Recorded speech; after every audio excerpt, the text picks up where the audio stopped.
Ahora damos gracias al Señor, ¿verdad?, por un día más que Él nos regala, en el cual también podemos acercarnos a su presencia y a su palabra. En esta oportunidad continuamos con la carta a los Romanos en el capítulo 12, versos del 19 al 21. Romanos capítulo 12, versículos 19 al 21. Y dice la palabra del Señor: no os venguéis vosotros mismos, amados míos, sino dejad lugar a la ira de Dios. Porque escrito está: mía es la venganza, yo pagaré, dice el Señor. Así que si tu enemigo tuviere hambre, dale de comer; si tuviere sed, dale de beber. Pues haciendo esto, ascuas de fuego amontonarás sobre su cabeza. No seas vencido de lo malo, sino vence con el bien el mal. Le damos gracias al Señor. Padre, gracias te damos en esta hora por la bendición que nos da de estar delante de tu presencia. Gracias por obrar en nuestras vidas, en nuestros corazones. Señor, que tu palabra llegue a lo más profundo de nuestro ser y haga esa obra maravillosa que tú envías a hacerla. En el nombre maravilloso de Jesús nos disponemos delante de tu presencia. Amén y amén. Pablo está hablando en el verso 19, dejar lugar a la ira de Dios. Y la ira de Dios es definida más adelante como la venganza de Dios, donde él dice: mía es la venganza. De modo que la ira está relacionada con la respuesta de Dios a algo que merece venganza, y entonces dice: yo pagaré. Así que la ira de Dios es tratada como un pago al ser humano por algo que éste ha hecho, ¿verdad? Usted cuando toma algún artículo tiene que pagar, ¿verdad?, la factura. Y cuando alguien comete una falta, entonces también es un pago que va a tener que dar. Y tomando estos versículos, podríamos entonces decir que la ira de Dios es el enojo estable de Dios hacia el pecado de los seres humanos, expresado en la retribución de una apropiada venganza sobre aquel que es culpable de pecado. Esa es la ira de Dios. Y algunas características que podríamos mencionar con respecto a esto: la palabra utilizada enojo, ¿verdad?, para definir esta parte de la ira de Dios, por sus palabras originales, que son utilizadas en la Biblia un promedio de 100 veces, y algunas de esas veces son tan paralelas que difícilmente se pueden distinguir. Por ejemplo, lo que dice el salmista en el Salmo 6, verso 1: Jehová, no me reprendas en tu enojo, ni me castigues en tu ira. En el Salmo 97 dice: porque con tu furor somos consumidos, y con tu ira somos turbados. En el libro del profeta Oseas, capítulo 13, verso 11, te di, rey, en mi furor, y te lo quité en mi ira. En Romanos, capítulo 2, verso 8, pero ira y enojo a los que son contenciosos y no obedecen la verdad, sino que obedecen la injusticia. Cuando tratamos de distinguir estas palabras, lo más cercano que consigue es algo como lo que el enojo de Dios es su furia vehemente o su cólera hirviente. Su ira es su indignación ajustadora de cuentas o su enojo ajustador de cuentas. En otras palabras, el enojo de Dios, el énfasis recae sobre la intensidad emocional e hirviente de la misma. Y la ira de Dios, el énfasis está sobre la dirección y el enfoque controlado, establecido y considerado en su aplicación. Pero el enojo de Dios nunca deja de ser controlado por su sabiduría y su honradez, y su ira nunca es fría o es indiferente, sino que siempre es más que un perfecto decreto judicial, porque siempre está llena de furia justa y apropiada. Tiene que ver con esa justicia de parte de Dios. Y esa palabra, el término pagaré, y luego el término venganza, que la ira de Dios es su respuesta al pecado. Dios no toma venganza sobre el inocente. Cuando Él paga con venganza, sabemos que ha habido pecado. y hay algo que retribuir. Y ya que Él es meticulosamente justo en su retribución, será una venganza apropiada, una venganza adecuada de parte de Dios. No será ni más ni menos de lo que demanda su perfecta justicia. Así que aquí está otra vez la definición. La ira de Dios es el enojo estable de Dios hacia el pecado, expresado en la retribución de una apropiada venganza sobre el culpable de pecado. Y escuche bien, dice que es estable, es el enojo estable. Yo creo que los que tenemos enojos inestables somos nosotros, ¿verdad? Reaccionamos o somos reactivos muchas veces. Pero cuando hablamos de la ira de Dios es un enojo estable. ¿Hacia qué? Hacia el pecado. Entonces, ¿qué debemos decir acerca de esta ira? Dentro de las limitaciones podemos tomar en cuenta algunas cosas. Si nos enfocamos en la ira de Dios que cae sobre los seres humanos, o sobre cada uno de nosotros, que podría ser el juicio final, podemos decir algunos aspectos o mencionar algunos aspectos. Esa ira será eterna, sin final, será terrible, habrá un sufrimiento indestructible, será merecida, totalmente justa y correcta. Ahí sí podemos decir, se lo merece. Habrá sido evadible mediante la muerte de Cristo cuando las personas reconocen el sacrificio de Cristo y se refugian en Él. Esa es la verdad acerca de la ira de Dios. Eterna, terrible, merecida y que puede ser evitada si confiamos en el sacrificio de Cristo que nos perdona y nos limpia de todos pecados. La ira final de Dios es eterna, no tiene final. Daniel habla en el capítulo 2, verso 2, acerca de la promesa de Dios que se acerca el día final. Muchos de los que duermen en el polvo de la tierra serán despertados, dice la palabra, unos para vida eterna y otros para vergüenza y confusión perpetua. Jesús habló de la eternidad de la ira de Dios en numerosas oportunidades. Lo dice en el libro o en el Evangelio de Marcos, capítulo 9, verso 43 en adelante. Si tu mano te fuere ocasión de caer, córtala. Mejor te es entrar en la vida manco que teniendo dos manos e ir al infierno, al fuego que no puede ser apagado, donde el gusano de ellos no muere y el fuego nunca se apaga. Y si tu pie te fuere ocasión de caer, córtalo. Mejor te es entrar a la vida cojo que teniendo dos pies ser echado en el infierno, al fuego que no puede ser apagado. No sé si usted al leer esto se imagina todo lo que está narrando. Sería interesante poder tener esa mente en el cual podamos imaginar estas imágenes de lo que nos está diciendo estos versículos, donde el gusano de ellos no muere y el fuego nunca se apaga. Y si tu ojo te fue de ocasión de caer, sácalo. Mejor te es entrar en el reino de Dios con un ojo que teniendo dos ojos y ser echado al fuego, donde el gusano de ellos no muere y el fuego nunca se apaga. Y si usted ve, lo está repitiendo una y otra vez: el fuego nunca se apaga y el gusano nunca muere. De modo que está hablando del fuego del infierno, que no puede ser apagado, o sea que ellos nunca saldrán. El objetivo de esto es poder decir sobria y terriblemente que si alguien va para ese lugar, no habrá alivio nunca, jamás. Imagínense. ¿Cuántos se han quemado alguna vez?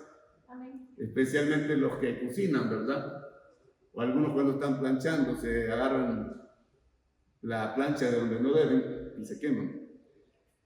Pero, ¿cuánto es doloroso una quemada? ¿O no? Sí. Se siente. Ahora estarse quemando todo y siempre, sin parar, sería algo terrible, ¿no creen? Sí. Es algo que nunca se apaga, dice la palabra. Y al considerar Marcos 3:29, Jesús dice, pero cualquiera que blasfeme contra el Espíritu Santo no tiene jamás perdón, sino que es reo de juicio eterno, es reo de juicio eterno. ¿Alguno de ustedes ha estado en la cárcel alguna vez? Sin pena, ¿verdad? No. Entonces, pero ha de ser terrible estar encerrado, ¿no creen? Ha de ser terrible. Bueno, los que no estuvieron en una cárcel, casi, ¿verdad? Casi, pero con mayor comodidad. Cuando estuvieron en la pandemia, algunos estuvieron encerrados, ¿no? Entonces, a puras penas veían por una ventana, tal vez. Pero ha de ser terrible estar encerrado.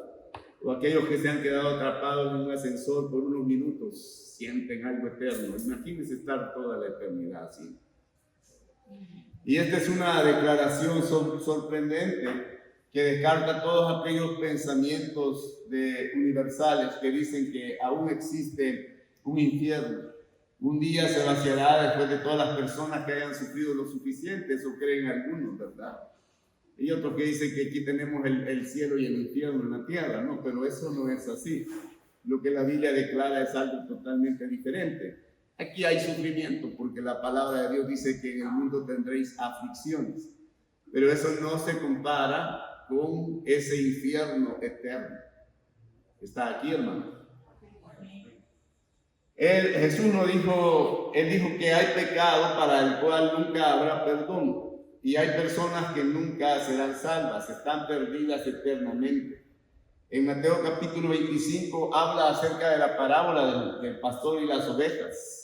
Y también habla acerca de los que no son ovejas, sino que son cabritos. Para ilustrar cuando Jesús regrese a salvar a su pueblo y a castigar a los incrédulos. En el verso 41 de este capítulo habla acerca de que entonces el rey dirá también a los de la izquierda: apartados de mí, malditos, al fuego eterno, preparado para el diablo y sus ángeles.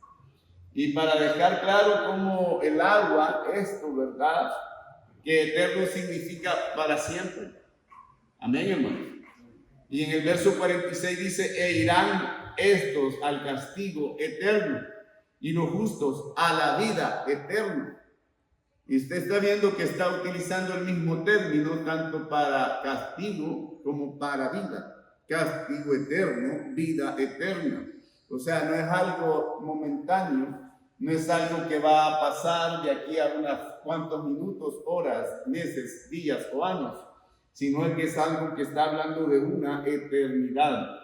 Así que el castigo es eterno en la misma manera que será la vida eterna. Y ambos significan lo mismo, que no tienen fin. Es algo perpetuo, es algo que permanece. Es casi algo incomprensible, ¿verdad? Y tenemos que impresionarnos por esto. No tenemos que tomarlo así a lo suave, tenemos que impresionarnos con esto. Jesús no tenía intención de hablar para que esto quedara en vano, ¿verdad? Después de la enseñanza, también el apóstol Pablo describe la eternidad de la ira de Dios. Y lo dice en la segunda carta a los Tesalonicenses, capítulo 1, verso del 7 al 9.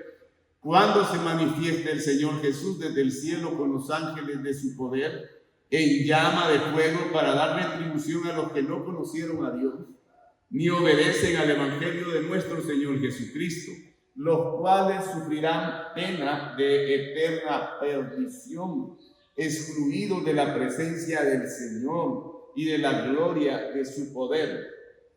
Amén. ¿Está conmigo, hermanos? Amén. Algunos dicen: ahora no se predica acerca del cielo y el infierno, ahora no se predica acerca del castigo eterno. ¿Cómo no? Si se predica, algunos no lo hacen, pero sí se predica y hay que predicarlo. Amén. Y posiblemente hay personas que les gusta que le hablen de cosas bonitas, de sentirse bien, ¿verdad? Pero hay que predicar lo que la palabra de Dios nos manda.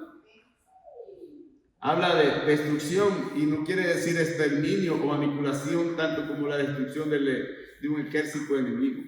Significa que son derrotados, son despojados de todo lo que hacen en la vida placentera, son hechos miserables para siempre, para la eternidad.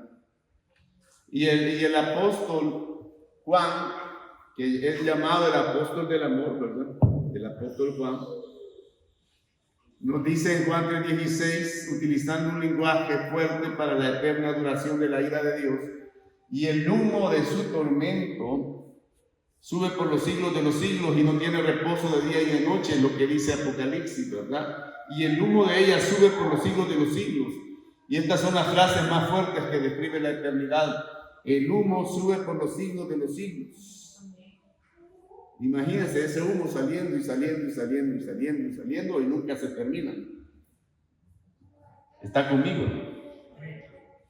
Así que lo primero que tenemos que decir acerca de la ira de Dios al final de los tiempos es que viene sobre aquellos que no han recibido a Cristo, que no han reconocido a Cristo como su Señor y Salvador, que no han abrazado a Cristo en sus vidas, que no le tienen en su corazón. Amén, hermanos. La ira final de Dios será terrible, será un sufrimiento indescriptible. Y consideremos algunas palabras descritas en el Nuevo Testamento sobre este aspecto. Y mientras consideramos estas palabras, veamos entonces que al hablar de que solamente son símbolos, que no es el fuego del infierno, sino que solamente es un símbolo, tenemos que ver que es más allá de un símbolo.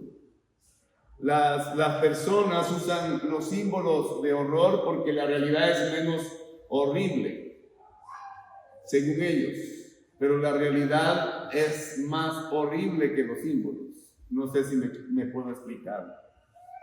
El lenguaje simbólico no se usa para disminuir algo, se usa para aumentar la importancia de algo. ¿Está conmigo? Jesús dice que nosotros somos su especial tesoro, ¿no?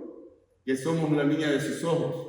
¿Y de qué habla eso? De que no somos tan importantes para Dios. No, al contrario, habla de la suma importancia que tenemos para Dios. Habla de la gran importancia que tenemos para Él. ¿Está conmigo? Cuando se utiliza el símbolo de algo valioso, estamos hablando de algo que en la realidad tiene mucho más valor que eso.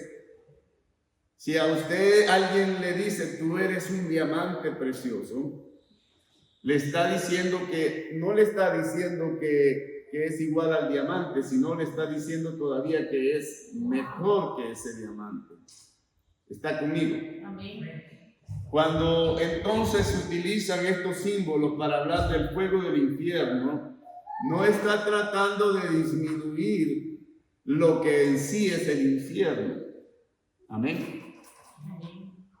Entonces, cuando habla del fuego eterno, está hablando de algo que es peor que el fuego, no es algo que es menor que el fuego o mejor que el fuego. Entonces, tenemos que ver esta realidad de lo que nos está mostrando la palabra del Señor. Mateo 13, 41 al 42. La palabra dice, enviará el Hijo del Hombre a sus ángeles y recogerán de su reino a todos los que sirven de tropiezo y a los que hacen iniquidad, y los echarán en el horno de fuego, y ahí será el lloro y crujir de dientes. Imagínense, ahí será el lloro y crujir de dientes. ¿Ha escuchado alguna vez el lloro y crujir de dientes? Ha de ser algo terrible solo escucharlo. Vivirlo es peor todavía. Y entonces se agregan estas imágenes de la ira de Dios, además del fuego. La representa también como el regreso de un Señor que se encuentra a su siervo desobedeciendo sus mandamientos. Y le cortará por medio y pondrá su parte con los hipócritas, y ahí será el lloro y el crujir de dientes, dice Mateo 24, 51. La ira de Dios es como cortar a alguien en pedazos, pero que siga vivo. Imagínense. Ha de ser terrible, ¿no creen? Y después la representa como una oscuridad, mas los hijos del reino serán echados a las tinieblas de afuera. Ahí será el lloro y el crujir de dientes. ¿Está conmigo? La ira de Dios es como estar totalmente ciego para siempre. Y el profeta Isaías en el capítulo 66, verso 24 lo dice de esta manera: donde el gusano de ellos no muere y el fuego nunca se apaga. Y saldrán y verán los cadáveres de los hombres que se rebelaron contra mí, porque su gusano nunca morirá ni su fuego se apagará, y serán abominables a todo hombre. En Apocalipsis capítulo 6, verso del 15 al 16, el apóstol Juan agrega que la ira de Dios será tan terrible que toda clase de ser humano clamará a las rocas para que los aplasten, antes que enfrentar la ira de Dios. Usted ha visto esas películas de Dejados Atrás y otras cosas parecidas, ¿no? Imagínense pedirle a una roca que le caiga. ¿Cuántos han seguido parar ahí por los chorros y le dicen a las rocas que le caigan encima? No, ¿verdad? Y los reyes de la tierra y los grandes, los ricos, los capitanes, los poderosos y todo siervo y todo libre se escondieron en las cuevas y entre las peñas de los montes, dice la palabra. Y decían a los montes y a las peñas: caer sobre nosotros y escondernos del rostro de aquel que está sentado en el trono y de la ira del Cordero. Entonces, esa imagen postrera de horror que se menciona en la Biblia, que habla acerca del lago de fuego, que se llama la muerte segunda, la muerte y el Hades, dice la palabra de Dios, fueron lanzados, ¿a dónde? Al lago de fuego. Amén. Y esto es la muerte segunda. Apocalipsis capítulo 2 dice que aquellos que vencieren, es decir, aquellos que creen en Jesús, no sufrirán daños de esta segunda muerte, implicando que aquellos que no creyesen sí la van a sufrir. Y en Apocalipsis 20:15 se explica entonces: y el que no se halló inscrito en el libro de la vida fue lanzado al lago de fuego. En el versículo 10 agrega lo siguiente: y serán atormentados de día y de noche por los siglos de los siglos. Entonces la ira de Dios será un terrible e indestructible sufrimiento. Es una expresión escasa, ¿verdad? Que nos quedamos con palabras escasas para describir esto. Y es algo terrible, indescriptible, doloroso, que durará para siempre. No habrá escape. Hoy es el día de la salvación. Hoy es el día para que podamos poder visualizar esto y podamos tomar una decisión en el cual Jesús sea nuestro Señor y nos libre de esa ira venidera. Hoy es el día de la paciencia de Dios. Después que muramos no podemos tomar esa decisión. No hay una oferta de la salvación post-mortem. La decisión se toma en vida. La decisión se toma cuando tenemos la oportunidad de tomarla. Amén. Como alguien que me decía ayer, es que si espero unos minutos más me deja el bus, ¿verdad? Me deja el bus y ya no me puedo ir. Y esas son las oportunidades. Dios da la oportunidad para que tomemos la decisión en el momento oportuno. Amén. La ira final de Dios será merecida totalmente y justa. El apóstol Pablo trabajó de una manera constante para mostrar esto, ¿verdad? Dice: porque la ira de Dios se revela desde el cielo contra toda impiedad e injusticia de los hombres que detienen con injusticia la verdad. La ira de Dios no viene sin justificación, es merecida, porque la verdad de Dios es conocida. O sea, Dios nos da la oportunidad para que no atravesemos por esta ira. Y al suprimir esa verdad de Dios, los frutos de la impiedad y de la justicia surgen en el ser humano y como consecuencia viene la ira de Dios. Y en Romanos capítulo 2, verso 5 dice: pero por tu dureza y por tu corazón no arrepentido, atesoras para ti mismo ira para el día de la ira y de la revelación del justo juicio de Dios. Amén. O sea, es algo que le está diciendo: tú decides, tú te lo mereces, yo te estoy dando una oportunidad de ser salvo. Yo te estoy dando una oportunidad de rescatarte, de poner tu nombre en el libro de la vida. Yo te estoy dando la oportunidad de ser hecho hijo de Dios. Pero tú no quieres tomar la decisión, estás atesorando ira. Con cada acto de indiferencia que tengas, estás atesorando la ira de Dios. Con cada preferencia por cualquier cosa que la pongas por encima de Dios. Cuando tú tienes tus prioridades desordenadas y hay cosas que están por encima de Dios, tú estás acumulando o atesorando ira para ti. Esa ira venidera. Con cada vacilación de nuestro afecto por el pecado, con cada segundo que se enturbie en nuestro corazón, cuando en lugar de tener ese afecto a Dios, tenemos más afecto a lo que nos rodea, entonces estamos acumulando ira. Lo que dice la palabra de Dios en Romanos 3, versos 5 y 6. Y si nuestra injusticia hace resaltar la justicia de Dios, ¿qué diremos? ¿Será injusto Dios que da castigo? En ninguna manera, dice el apóstol Pablo. De otro modo, ¿cómo juzgaría Dios al mundo? Para el apóstol Pablo, ¿verdad? Inspirado, nada estaba más claro de que el hecho de que Dios es justo. ¿Cuántos creen que Dios es justo? Y que juzgará al mundo con una terrible ira. Y no es que Dios sea malo, ¿verdad? Porque eso es lo que la gente no logra comprender. ¿Cómo voy a creer en un Dios que va a traer castigo? ¿Cómo voy a creer en un Dios que tiene preparado un infierno? ¿Cómo voy a creer en un Dios que tiene un fuego eterno? Sí lo tenemos que creer, porque el amor de Dios, Dios es amor, pero Dios también es justo. Amén. Y dentro de la justicia de Dios tiene que haber castigo por el pecado. Dios nos da la oportunidad de arrepentirnos y reconocerle como Señor y Salvador de nuestras vidas para ser libre de esta ira. Amén. Amén. Y para que no pensemos que nuestros pecados no merecen esta clase de juicio, ¿verdad? Pero fue solo un pecado el que llevó al mundo entero bajo el juicio de Dios y trajo la muerte sobre todas las personas. Si usted lo lee en Génesis o lo lee en la carta a los Romanos. Si usted no ha cometido un pecado, no hemos cometido un solo pecado, hemos cometido muchos pecados.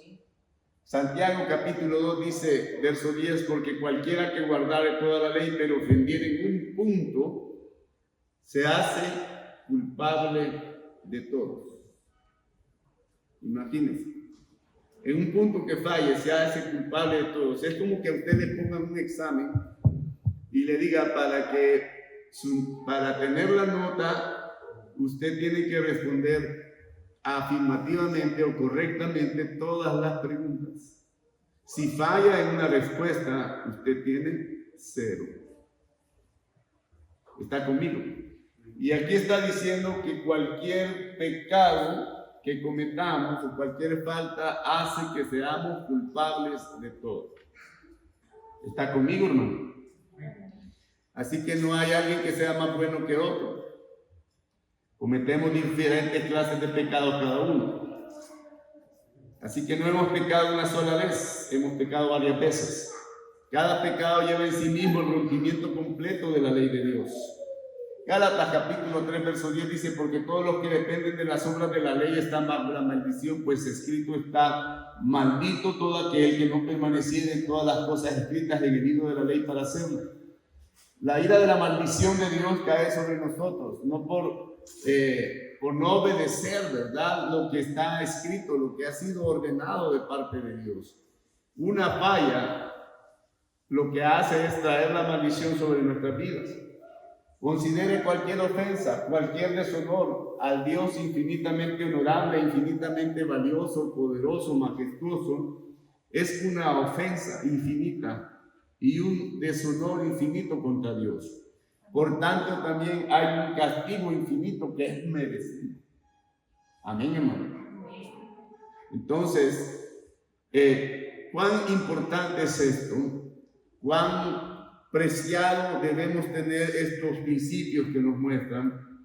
Pero también cuán maravilloso es poder reconocer el amor y la gracia de Dios para con nuestras vidas. Al final de los tiempos, cuando venga la ira final de Dios o cuando esa ira sea derramada, es algo que va a ser inevitable al final de los tiempos. Pero eso significa que en este mismo momento, si estamos aquí todavía, si estamos escuchando la palabra de Dios, quiere decir que es algo que puede ser evitado. Hay oportunidad todavía. Usted no tiene que pasar la eternidad bajo la ira de Dios. Si recibimos a Cristo como Señor y Salvador de nuestras vidas, como el especial tesoro para nosotros, entonces podemos evitar la ira de Dios. Porque de tal manera amó Dios al mundo que envió a su Hijo unigénito para que todo aquel que en Él cree no se pierda, mas tenga vida eterna. Envió a su propio Hijo infinitamente valioso para que absorbiese la infinita ira de Dios que estaba preparada contra nosotros, para que nos pudiéramos refugiar en Él. Ahí tenemos que asombrarnos de la gracia de Dios, de la misericordia de Dios. Tenemos que tener esa gratitud para con Dios, esa fe en Él. Y lo que dice Gálatas capítulo 3, verso 13, Cristo nos redimió de la maldición de la ley, hechos por nosotros maldición, porque escrito está: maldito todo aquel que es colgado de un madero. Cristo cargó con todos nuestros pecados, con todas nuestras iniquidades, y se hizo maldición por nosotros. Amén. Nunca pecó, pero cargó la maldición que nosotros teníamos. Cristo cargó la maldición de la ira de Dios por todo aquel que viene a Él, aquel que le reconoce como Señor y Salvador de su vida, por todo aquel que cree en Él, por todo aquel que se regocija en Él, que lo ve como un refugio seguro, porque su sangre fue derramada en la cruz para darnos vida y vida en abundancia, para darnos vida eterna y rescatarnos de la ira venidera. Tenemos que venir a Jesús y reconocerle como Señor y Salvador de nuestras vidas, porque Él es infinitamente valioso y es el único que puede darnos la salvación y la vida eterna y rescatarnos de la condenación eterna. Afirme su vida en el Señor. Véalo como lo más valioso. No estime otras cosas mejores que Dios. Pablo dijo: estimo todo como pérdida por amor a Cristo. Todas las cosas pueden ser buenas, pueden ser importantes, pero usted y yo debemos reconocer que lo más importante en nuestra vida es la relación que tengamos con nuestro Señor Jesucristo. Póngase en pie, por favor. Padre, venimos delante de tu bendita presencia. Hoy hemos meditado acerca de la ira venidera, acerca del fuego eterno que nunca se apagará, de ese sufrimiento terrible que permanecerá para siempre, pero el cual puede ser evitado en este momento si nosotros te reconocemos como nuestro Señor y Salvador y te tomamos como lo más valioso en todo el universo. Ven, Señor, y ministra nuestras vidas. Ven y toca nuestros corazones y transforma nuestros pensamientos. Que podamos, oh Dios, refugiarnos en tu presencia. En el nombre de Jesús. Amén.